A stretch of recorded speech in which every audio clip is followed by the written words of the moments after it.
Kenapa sholat harus awal waktu? Melatih kedisiplinan. Kalau ada orang berbicara disiplin, harus disiplin, disiplin, disiplin, tetapi sholat tidak disiplin, itu bohong belaka, wacana belaka. Karena sholat adalah melatih kedisiplinan. Betul?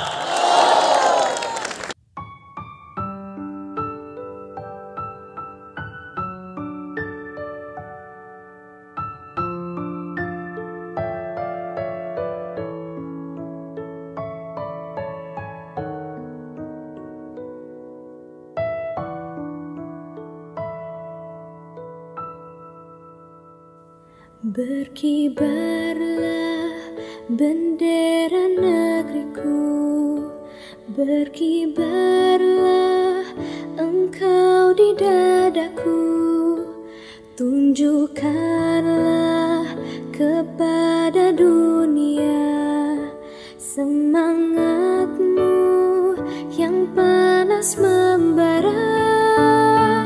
Daku ingin jiwa ini selaraskan keanggunan. Daku ingin jemariku ini menuliskan karismamu.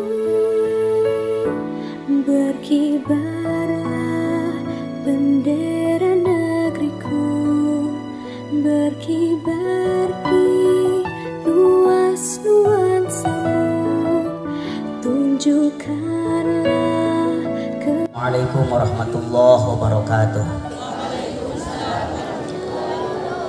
Alhamdulillahilladzi an'ama alaina bi ni'matil hurriyah wa ja'ala Indonesia daulatan mustaqillah bi arsitati wa anwa ika aujaba alaina al-ukhuwah wa bisabang ilal marau wilayah wa bi Pancasila falsafah. Asyhadu an la ilaha illallah wahdahu la syarikalah wa asyhadu anna Muhammadan abduhu wa rasuluh ya ba'dah. Wassalatu wassalamu ala Rasulillah wa ala alihi wa ashabihi alladzina yabdhulu nufusahum fi sabilillah. Amma ba'du. Santriwan santriwati, para asatidz, hadirin wal hadirat rahimakumullah. Alhamdulillah, pertama-tama kita patut bersyukur kepada Allah bahwa kita semua sampai detik ini kita masih diberikan beribu-ribu kenikmatan, berjuta-juta kenikmatan, nikmat iman, nikmat Islam, nikmat ihsan, nikmat sehat walafiat, dan yang paling pokok lagi nikmat kemerdekaan Republik Indonesia yang sekarang sudah mencapai 77 tahun. Alhamdulillahirabbil alamin. Hadirin rahimakumullah, upacara bendera 17 Agustus ini ditujukan agar kita bisa mengenang betapa pedihnya perjuangan para pahlawan kita untuk merebut kemerdekaan Indonesia dari belenggu-belenggu penjajahan. Atas dasar sukarela dan atas dasar keimanan dan kecintaan kepada tanah air, mereka rela mengorbankan tenaga, harta, bahkan nyawa sekalipun untuk negara yang dicintainya, yaitu Republik Indonesia. Maka pada kesempatan ini kita sengaja berpanas-panasan, berdiri tegak untuk bersama-sama mengenang betapa kita tidak seberapa perihnya, tidak seberapa panasnya. Kalau dulu para pahlawan panas, hujan, hujan kehujanan, panas kepanasan, berjuang untuk memerdekakan Indonesia. Sekarang kita tinggal memperingatinya melalui upacara bendera. Mudah-mudahan arwah para pahlawan kita diterima amal baiknya oleh Allah, dan semoga mereka semua dimasukkan ke dalam surganya Allah Subhanahu wa taala. Amin ya rabbal alamin. Para santri yang dimuliakan Allah, memaknai merdeka itu intinya terbebas. Kalau dulu para pahlawan memerdekakan Indonesia, intinya membebaskan kita dari belenggu-belenggu penjajahan, baik penjajahan Jepang, penjajahan Belanda dan lainnya. Tetapi kita sebagai santri juga sekarang harus terus berjuang. Kalau dulu pahlawan berjuang untuk memerdekakan Indonesia dari penjajahan Belanda dan Jepang, tapi sekarang yang harus jadi pahlawan itu kita. Kita yang harus jadi pahlawan di era sekarang. Dulu pahlawan di masanya, di era zaman dulu, pahlawan berjuang melawan penjajah dengan senjata bambu runcing, dan dengan kekuatan iman mereka berhasil mengalahkan penjajah. Lalu siapa pahlawan sekarang?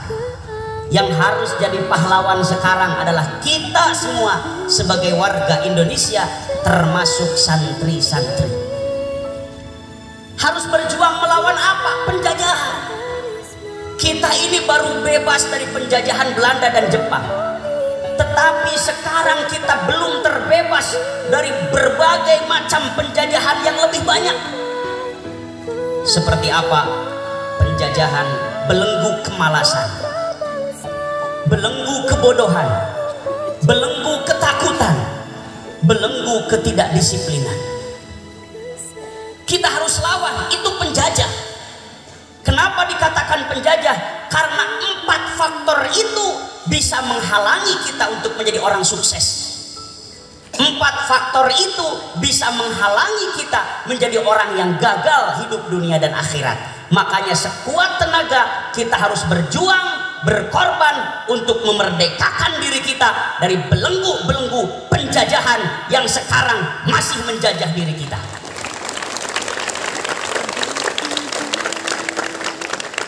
Apa saja penjajahan yang harus kita lawan? Tadi yang pertama kemalasan. Karena malas itu adalah penjajah yang sudah menjajah semua manusia. Tak kenal siapapun, kita dijajah oleh kemalasan. Kenapa dikatakan penjajah? Karena malas akan mengakibatkan kebodohan. Malas akan mengakibatkan kegagalan. Pepatah mengatakan, al-kasal la yut'imul asal. Insan pemalas tidak akan merasakan manisnya madu, tapi tenggelam dalam lautan empedu. Betapa banyak para pelajar sekolah sampai kuliah gagal, tidak sukses sekolahnya, tidak sukses kuliahnya karena malas dipelihara. Betapa banyak para santri mondok puluhan tahun, bertahun-tahun di pondok, bertahun-tahun kita pesantren, tapi malas, gagal mondoknya. Betapa banyak orang yang usaha mencari harta tapi malas, gagal usahanya, bangkrut. Betapa banyak seorang manusia, pejabat, gagal memimpin daerahnya gara-gara malas membuat program. Jadi malas adalah penjajahan diri kita yang bisa membelenggu diri kita dari kesuksesan. Makanya sekuat tenaga kita harus lawan kemalasan. Dengan apa lawan kemalasan? Kesungguhan. Al-jaddu bil jiddi wal hirmanu bil kasali. Kesungguhan akan mengakibatkan kesuksesan. Kegagalan diakibatkan akibat kemalasan. Yang kedua, penjajah yang masih berkeliaran menjajah diri kita. Yang kedua adalah kebodohan. Kebodohan adalah penjajah yang membelenggu diri kita. Akibat bodoh kita jadi miskin. Akibat bodoh kita jadi tertinggal. Akibat bodoh kita jadi diam di tempat. Akibat bodoh kita sulit untuk mencapai kemajuan. Maka dari itu kalau pengen maju jangan bodoh. Makanya kebodohan itu penjajah yang harus kita singkirkan agar merdeka. Jalma bodoh mah hese, boro-boro hayang maju, cicing di tempat kadang-kadang bingung. Betul? Boro-boro lempang maju, cicing we bingung rek naon ieu wing teh.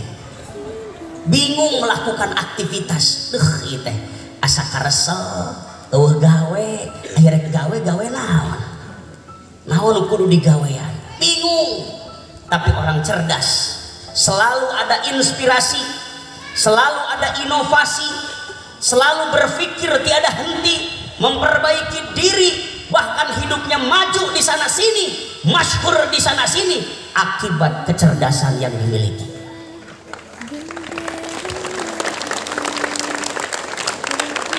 Jalma pinter mah rek lumpat ka mana wae ge hurung, rek cicing di pasantren hurung, rek cicing di kabupaten hurung, rek cicing di mana baik hurung, selalu mulia hidupnya, selalu sukses, di mana saja akan menjadi orang yang terhormat, di mana saja dia dikenal, di pesantren dia dikenal, di daerahnya dia dikenal, di pemerintahan dia dikenal, di kelas mana saja dia dikenal, hidup di mana saja banyak orang yang kenal karena cerdas. Beda jeung bodoh, boro-boro dinu jauh, di pesantren ge teu apa lu. Rajin terkenal, ahli ditajir. Ya. Jadi, mari kita tingkatkan. Jangan memelihara kebodohan. Bodoh teh ulah sok dikukut. Hartas, ulah sok ngukut kabodohan. Jeung naon kabodohan dikukut teu ngeunah. Sudah saatnya kita harus cerdas. Bangkitlah. Bangkit lebih cepat. Naon logona teh motona teh? Pulih. Hah? Pulih lebih cepat, bangkit lebih kuat. Bangkit. Jangan diam di tempat, jangan membleng. Karena kebodohan adalah penjajahan. Yang ketiga, penjajahan yang harus kita lawan adalah ketidakdisiplinan. Makanya kita harus dibiasakan hidup disiplin. Karena ketidakdisiplinan itu awal dari kegagalan. Belajar tidak disiplin gagal, upacara tidak disiplin gagal. Makanya kita harus belajar disiplin. Sholat tidak disiplin gagal.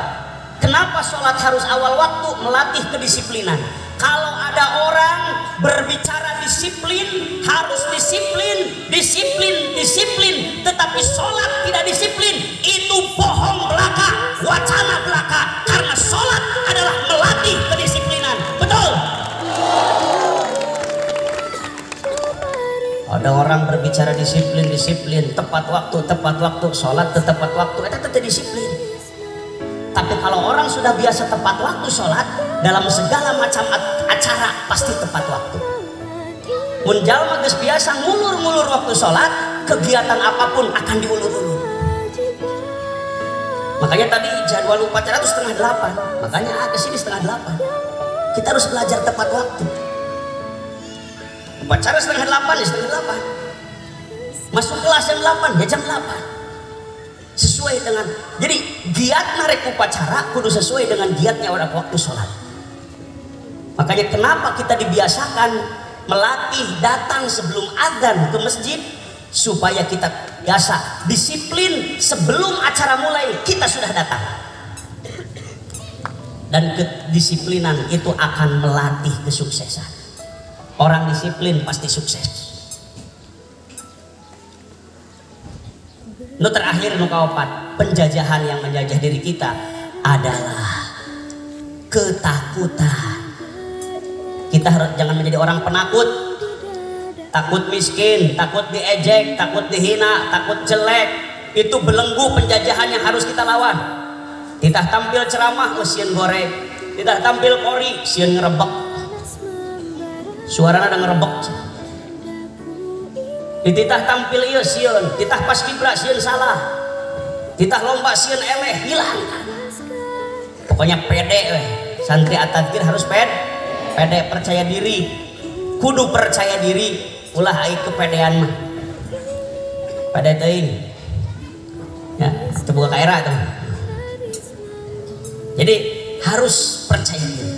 Semoga kita bisa menghindarkan penjajahan itu. Amin. Jadi intinya dari amanat upacara ini, dulu yang menjadi pahlawan adalah berjuang memerdekakan Indonesia dari penjajah. Sekarang yang harus menjadi pahlawan adalah diri kita, yang harus memerdekakan diri kita dari belenggu.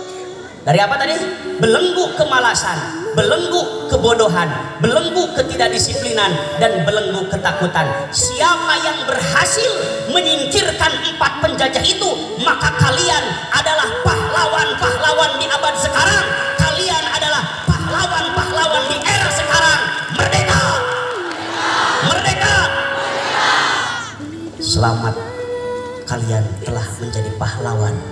Dengan datangnya ke pesantren ini berarti kalian siap menjadi pahlawan yang akan membuang, mengusir penjajah-penjajah 4 tadi.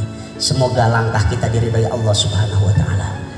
Allahumma waffiq ila aqwamit thoriq. Wassalamualaikum warahmatullahi wabarakatuh.